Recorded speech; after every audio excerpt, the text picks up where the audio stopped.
Okay, let's talk about waders and everything you need to know about waders. And there's not a whole lot. Um, First of all, there's a couple kinds of material. First of all, whatever pair of waders you're going to buy, you're gonna be buying more than one pair. So that first pair of waders you're going to buy, guess what? You're not going to keep them all your life. The second important bit of news is, that pair of waders Grandpa had. Forget about it. Don't even bother. It's probably one either terrible to wear or leaky as hell. So I wouldn't even bother with that. So basically, waders come in just a couple flavors nowadays. When I was younger, in the 90s, Gore-Tex, the breathable waders were just coming into play at that point. So we had basically neoprene, which is the only time you'd ever use neoprene is really cold steel heading. Uh, Otherwise, they're very miserable to wear in anything like under freezing kind of conditions. Um, they're just so hot. They're by the time you sweat in them so much, you're just as wet inside as outside. Um, and the breathable waders. There are some vinyl waders still around. I actually bought some about 10 years ago for a particular reason. I needed something really, really heavy duty that would handle brush and brambles, and it was like a Hodgman, and it seemed to work okay. Uh, but anyways, breathable waders, and they come in two flavors, and again, they're all going to leak at a certain point. Um, they come what's called stocking foot and some that are called boot foot. And the boots come in two different flavors. Uh, there's what's called felt soles and rubber soles. Okay, felt soles got out of fashion for a little while because they believe that they transmitted lots of invasives and stuff, which they do. But as they're not any worse than most anything else. Uh, Felt bottom boots are great because let's just talk about bottoms first. So felt bottoms versus lug sole bottoms. Felt bottoms are great in that you feel like you could just walk up a wall. They're great on,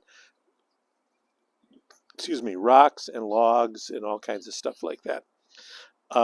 They're just really sturdy feeling on the bottom of a stream, unless the stream is sandy. And if it's a real sandy kind of bottom, the lug soles are much better. Also, if you have to hike a lot to the spot you're going, and particularly if it's snowy outside, these things will collect big chunks of snow on the bottom of them. The felt ones, whereas the boot foot ones will act just like snow boots, and you can climb around on them. So there's pluses and minuses to both types of soles, depending upon where you fish. And as you can see, I have multiple kinds here.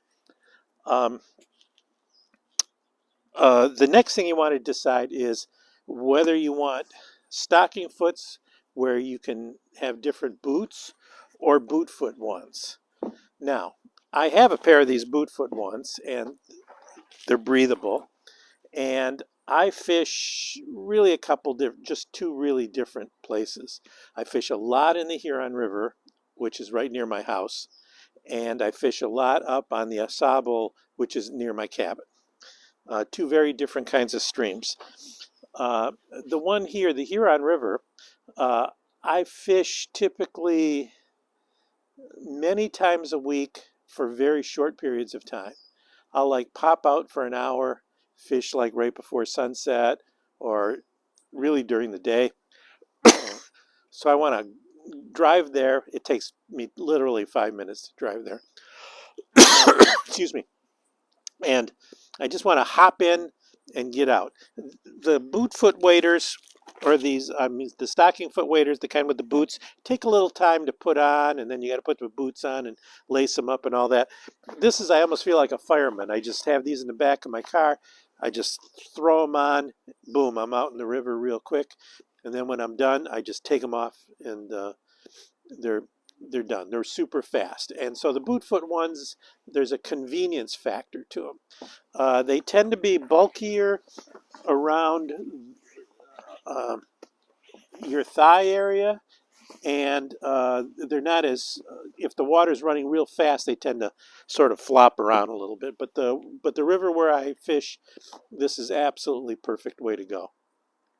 Um, and they don't and they're not real wet on the bottom, so when I throw them in the back of my car doesn't smell like a swamp.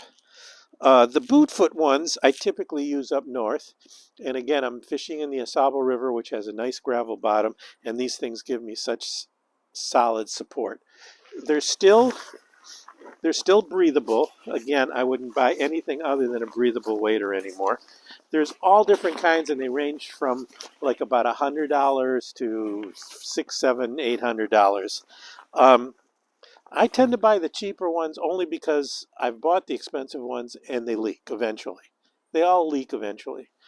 And depending upon how you treat them, I'm a short person. I end up crawling up on banks and stuff. I find, as long as they have decent knee pads, uh, they're okay with me. There's some style issues too. There's some with zippers and different kinds of belts and stuff like that. You know what? I've gone through so many pair, it doesn't matter anymore. I just like to, I almost treat them as if they're disposable.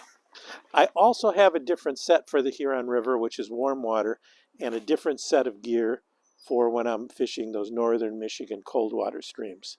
I think it's just healthier ecologically, and rather than buying one $600 pair of waders, I'd rather buy two or three uh, cheaper ones. So there's a lot of difference there. Other than that, some brands are better fitted for different size people. I'm a short, fat guy, so I need short, fat waders, and there's not too many companies that make it that way.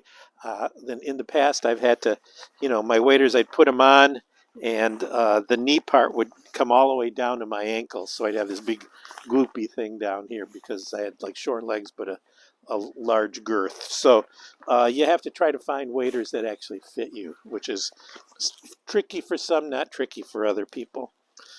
The final way to wade, and by the way, this is my wading bag. It cost me a whole dollar at IKEA, and it works perfectly. But the other way to wade is called wet wading.